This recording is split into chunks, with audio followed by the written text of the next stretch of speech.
Hey everyone, my name is Chloe and today I'm here to give you my May wrap-up. So May was a big month. I read 34 books, participated in 3 readathons, and did 5 buddy reads. So the 3 readathons I did were the Light versus Dark readathon, Rama, and then the Contemporaryathon mini weekend readathon. So because I did so many readathons, and as always I vlog constantly, I'm not going to go into too much detail about each of these books. Because I did 34 books, I don't want to be here for an eternity, but I will have linked all of the vlogs for the Light versus Dark, the Rama, Contemporaryathon, and then also the weeks and times in between.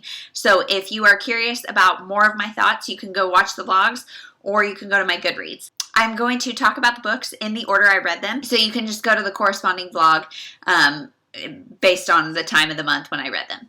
So as far as star ratings go, I had 2 stars, 1 2.5, 9 3 stars, 8 3.5 stars, 10 4 stars, 3 4.5 stars, and 1 5 star.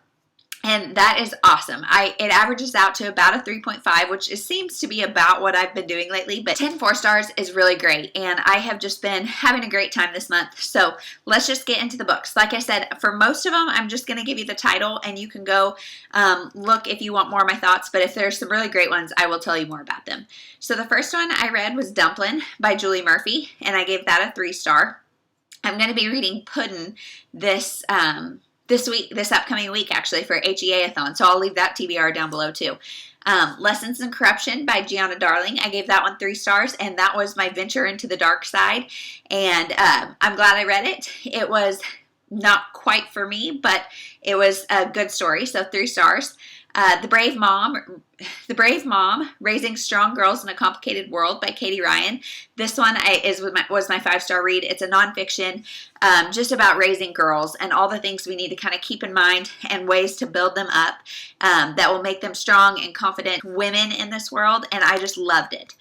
Then I read After Anna by Lisa Scottolini. This one was 4 stars. I love Lisa Scottolini, so this is no surprise.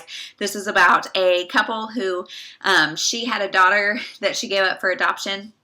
And then now, 17 years later, this girl comes into contact, and it's all sorts of sinister things going on. There's lots of drama, lots of twists. So good. I would highly recommend that one.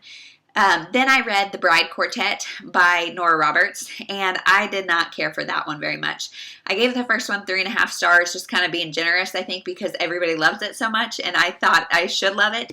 But then the rest of the series is like 3 stars max for me, and so that was 4 books. It's Vision in White, Bed of Roses, Savor the Moment, and Happy Ever After. So those 4 I read all pretty much back to back. I also read numbers 3, 4, and 5 in the Blue Heron series by Kristen Higgins, and the 3rd one was my favorite. I gave it 4 stars. Then the 4th one was just okay. It was 3.5 stars, and then the 5th one felt like an unnecessary 5th book, and so that was 3 stars.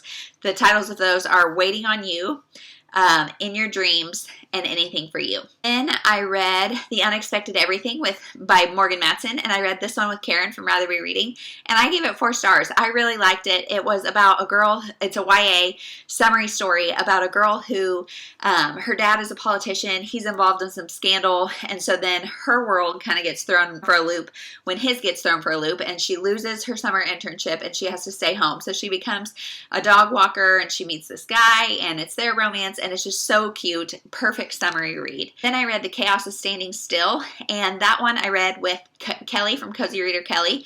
All of these buddy reads, I will list their links below. And this one I gave 3 stars. This was about a girl who is trapped in the Denver airport because of a big snowstorm. And she meets this guy, and they're isolated there in the airport because everything is shut down. So that sounded so interesting to me. And just what they do for the 24, 48, whatever, how many hours they're stuck in the airport. I thought that would be so interesting. But really, this is a story of grief. It is, she had lost her best friend as a teenager, and she's still a teenager. It's another YA story. And so a lot of the book is about her grief, and she's got this attachment to her cell phone because she's got an unread message from her best friend from a year ago. And so it's a lot of her working through that. And it's not a lighthearted story by any means. And so I gave that 3 stars. It was okay. I think my expectations really just kind of killed that for me. Then I read Summer Island by Kristen Hanna, and I gave this one 4 stars. I am a huge fan of Kristen Hanna, and so again, no surprise. This one is about a mother and her 2 somewhat estranged daughters. One is completely estranged, lives somewhere else, is doing this other career. And then the other one is kind of close by and still sort of keeps in touch with her, but it's just a very like surface level relationship. And it's them coming together through some tragedy, trying to figure out the truth of the history and why the mother is the way she was. And just a kind of multi-generational women's fiction. Really enjoyed it. 4 stars. Then I read The Bookish Life of Nina Hill, and I gave it 3.5 stars. This is about a very bookish girl, as you would suppose, and she finds out she's got this whole family she never knew about, and so it's her interacting with her family and kind of coming out of her shell. I gave it 3.5 stars, but truthfully, I think it's probably more like a 3 because my memories of it are pretty vague, and I read that on May 11th, so like less than 3 weeks ago, because I'm filming this on May 31st. And so I am just like, was that really a 3.5 star? I don't know, but it was cute, not best. I think the hype kind of got me on that one too. Then The Girl He Used to Know by Tracy Garbus Graves. This one I gave 4.5 stars. I buddy read this with Krista from Books and Jams, and I loved it. I love Tracy Garbus Graves, so it is no surprise to me that I really enjoyed this book, but this one is a second chance romance, which we know is like, wing, wing, read me, read me. I love second chance romances. So this one, these people were a couple like 10 plus years ago. Now today they run into each other in a grocery store, I think. And we don't know what happened, why they broke up, nothing. We know it was the girl that broke things off, but we don't know why. And so now it's them navigating their relationship in the present, as well as us learning about things that happened in the past. And it's so emotional, so great. The guy in this story was like the sweetest, most patient, kind human being ever, and I loved it. The girl is somewhere on the autism spectrum, and it was really interesting to read about that and see that kind of play out in an adult, because it seems like most of the time those are either young adults, like it's normally kids that have it, or young adults or things like that. We don't often get to see we don't see as much in the adults, in my opinion. And so it's really interesting to see her journey with autism as an adult and just see their relationship. It was so good. Loved it. Would highly recommend that one. Then I read All of Kitteridge by Elizabeth Strout, and gave that one 2 stars. I didn't love it. I read the majority of it and then DNF'd it because it's a group of short stories that somewhat revolve around this woman named Olive Kitteridge, and I just was not interested. Short stories are not for me. I know a lot of people really like this book, and so take my rating with a grain of salt, but it just wasn't for me. Then I read Little Fires Everywhere, and I read this also with Kelly from Cozy Reader Kelly, and I gave it 3.5 stars. I liked it, but I just didn't love it, and it's told in third-person omniscient point of view, and I felt like that did a good job of like creating kind of a mysterious air around things, but it also like held me at a distance, and I just never really like connected or got fully invested. And so I can see why this one's a little bit polarizing. I was just kind of in the middle. I liked it, but didn't love it. Then I read The Bromance Book Club by Lyssa Kay Adams, and I loved it. 4.5, strong 4.5 stars. So this one is sports romance, which is another one of those bing, bing, bing, read me, read me. And so I love that. It's about a married couple, like an established married couple, which is also something you don't see a whole lot.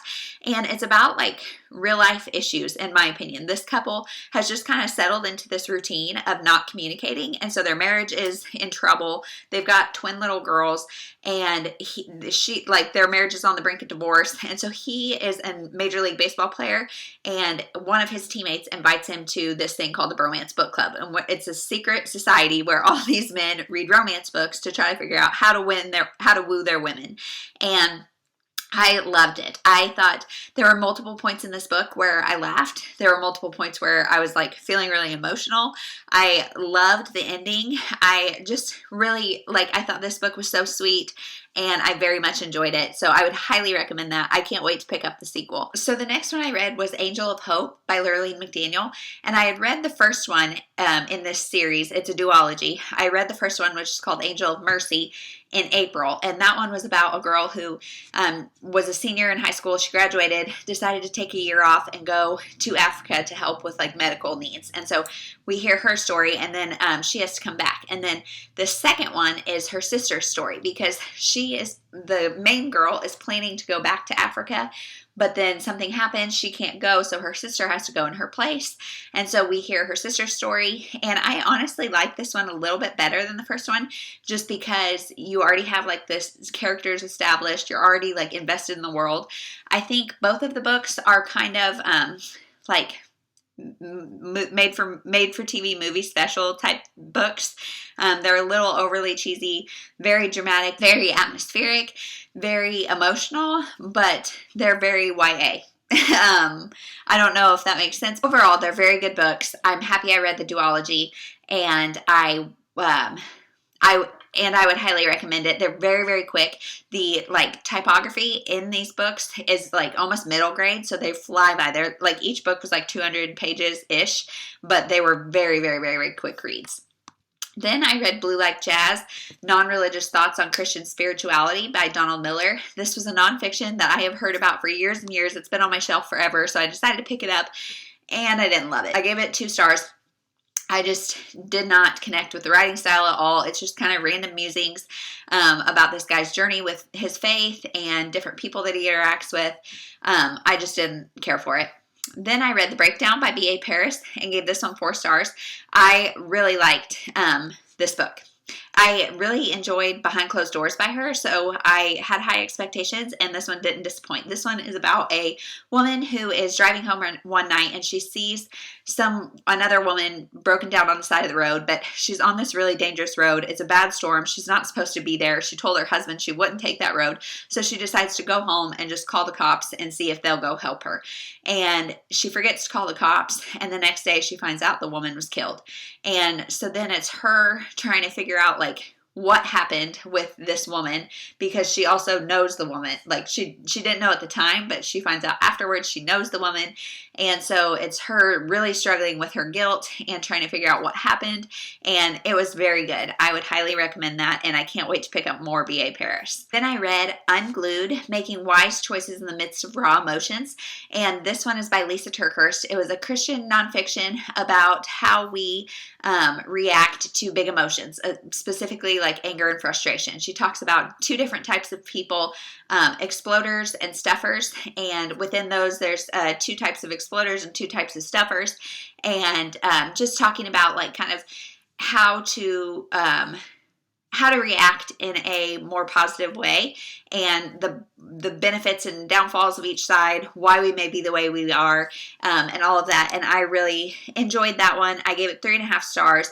I think the point I didn't like about it is that she says like we can be all 4 types, both types of exploders and both types of stuffers, depending on the context. And I think that is very true of myself, that I can be all 4. I definitely relate more to a stuffer than an exploder, but so really then like coming to grips with how to change that is like a huge deal, because you have to apply principles from all 4 types. And I don't think that's a problem like with her. I think that's just a problem with the issue itself, like the topic itself.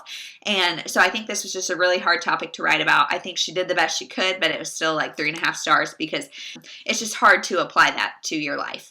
Then I read There's Something About Sweetie by Sanja Menon, and I gave this one 3.5 stars. I have not read When Dimple Met Rishi, so I just went into this one because I had heard about it, and I thought this book itself sounded really good, and it was 3.5 stars.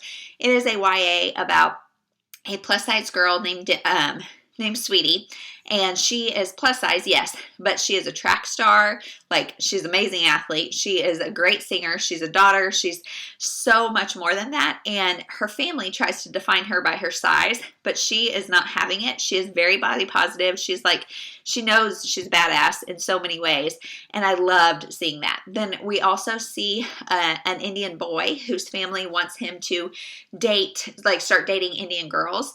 His name is Ashish, and he has always dated non-Indian girls. And so his family wants to match him up with Sweetie because they know her family, because her mom and grandma make stuff at the farmer's market that is very traditional Indian food. And so his family's trying to set them up. Her family's saying, no, she's not good enough because she's overweight. And they decide to secretly start hanging out. And so his parents then know that they're hanging out. So they've got some rules. They set like the dates that they're going to go on. And overall, it was just really cute to watch this relationship develop. There was some miscommunication stuff that happened that is just frustrating. You see it all the time in romance novels, especially YA. And so the lack of communication, because they are younger, it may be pretty realistic. But overall, I just gave this 3.5 stars. I enjoyed it. Didn't love it, but I loved Sweetie as a character. Then I read 7 Days of Us by Francesca Horneck. I gave that one 3 stars. It's about a family who is coming together for Christmas. They're all stuck in a house because one of them works in Africa, and there's like this huge outbreak of this disease. So they're all quarantined in the house together for Christmas. And I gave it 3 stars because it was just a little slow for me. And it was interesting to read a quarantine book right now as we are quarantined. And the way they did it was very different. People could come in, but then they had to stay in. And some people followed those rules, some didn't. And for me, I've been like, nobody come in my house because I don't want your stuff. But they know that they are the only source of this thing because this thing came from Africa. So everybody from the outside is safe. But then once they're in, they can't leave. So that was really interesting, but just okay. Then I read How to Keep a Secret by Sarah Morgan. I gave this one 3.5 stars. I loved the beginning of it. It is a women's fiction about sisters and then their mom, and it's all about this secret that they have had since childhood.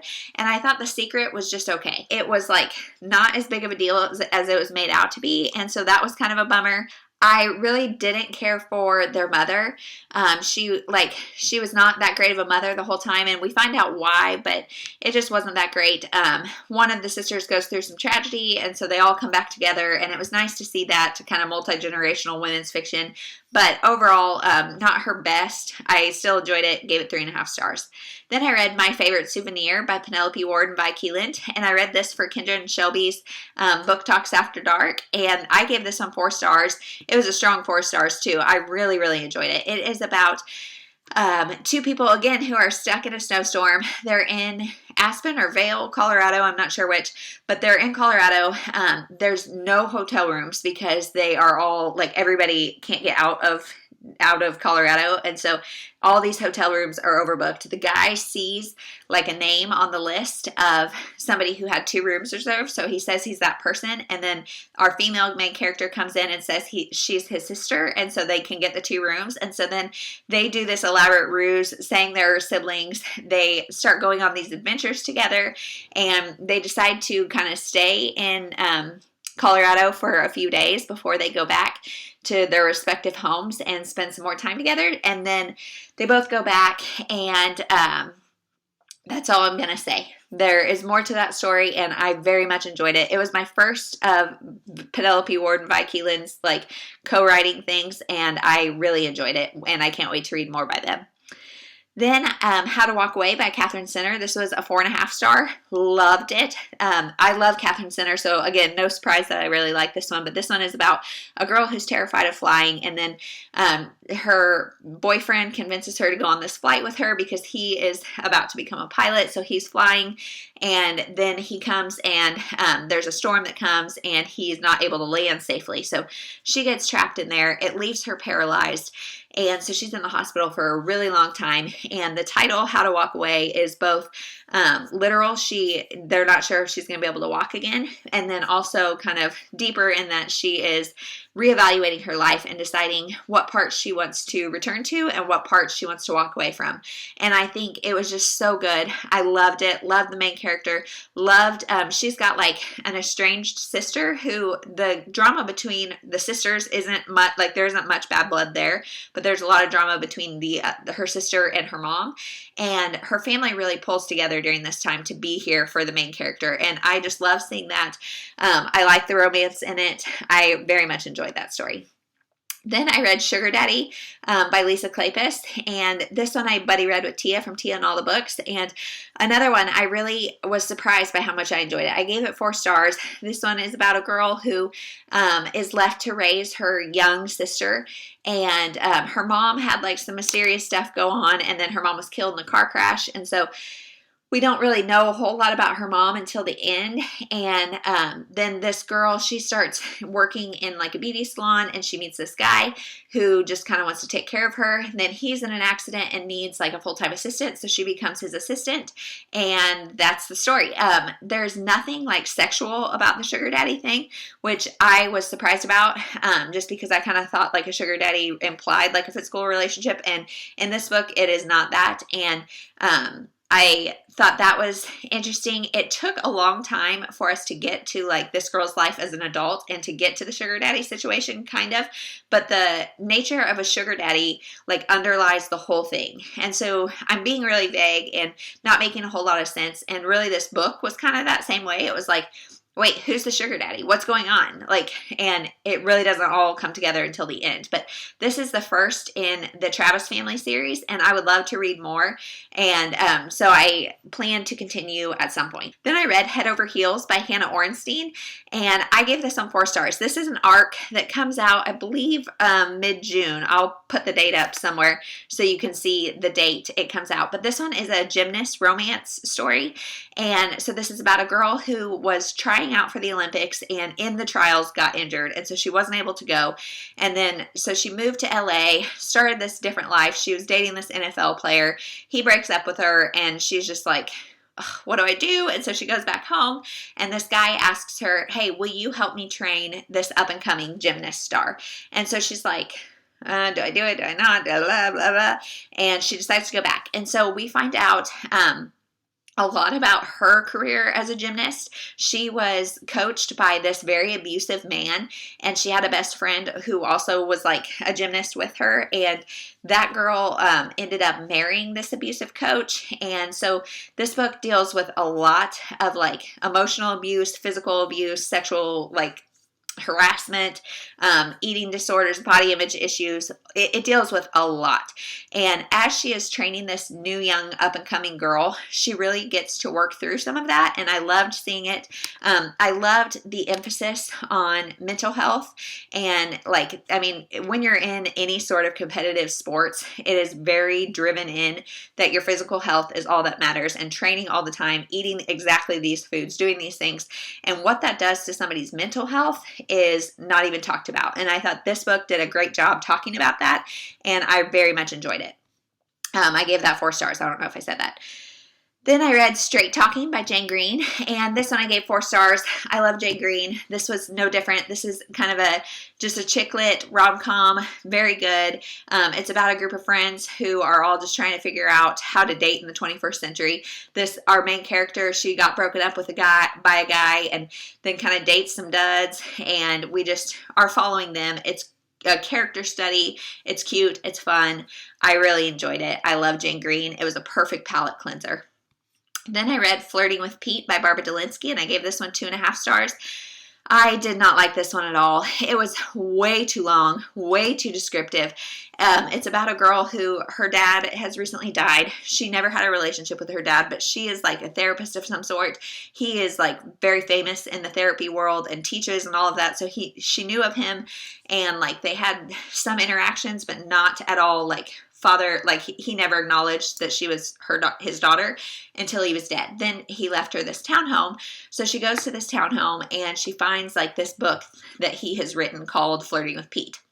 And it's got a story of a girl in it, and she's trying to figure out like, is this true? Is it not? Who's this girl? Like, what's the story?